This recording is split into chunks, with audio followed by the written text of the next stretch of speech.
BPL হলে বরিশাল খেলবে না আর বরিশাল খেললে তামিম ইকবাল খেলবেন না তা কি করে হয়? ফরচুন বরিশালের মালিক মিজানুর রহমান জানালেন, বিপিএলে বরিশাল অংশগ্রহণ করলে তামিম নিঃসন্দেহে দলের হয়ে খেলবেন। যে তামিম ইকবালের নেতৃত্বে টানা 2 মৌসুমে শিরোপা জিতেছে ফরচুন বরিশাল, সেই তামিম ছাড়া বরিশাল দল কল্পনাই করা যায় না। আর তাই বরিশালের মালিকের সোজাসাপটা কথা, বিপিএল হলে বরিশালেই খেলবে তামিম ইকবাল খান। প্রয়োজনে অনুরোধ করবেন তামিম ইকবালকে, আর তামিমকে অনুরোধ করলে ফেরাবেন না, এমনটি বিশ্বাস বরিশালের কর্ণধার মিজানুর রহমানের।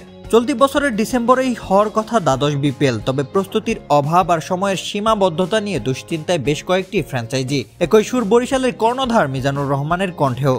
ক্রিকবাসকে দেওয়া সাক্ষাৎকারে তিনি বলেন, আমরা বিপিএল অবশ্যই খেলবো, বলিনি যে খেলবো না, কিন্তু মাত্র 1-1.5 মাস সময়ের মধ্যে দল গঠন করা খুবই অসম্ভব। যদি টুর্নামেন্টের সময় পরিবর্তন করা হয় তাহলে অংশগ্রহণ করব।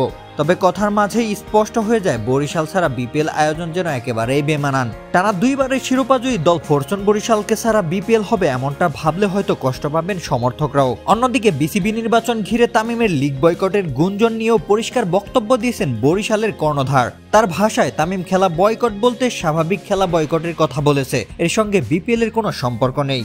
সবশেষে বরিশাল মালিকের দৃঢ় বিশ্বাস, বিপিএল হলে বরিশাল অবশ্যই অংশ নেবে, আর অনুরোধ করলে তামিম ইকবালও ফিরবেন দলে, দেবেন নেতৃত্ব। তবে সবকিছুর মাঝেও সংশয় থেকেই যায়, বিপিএল এত অল্প সময়ে হলে বরিশাল ও তামিমরা খেলবেন তো? রোশন মনির, আলটিমেট স্পোর্টস।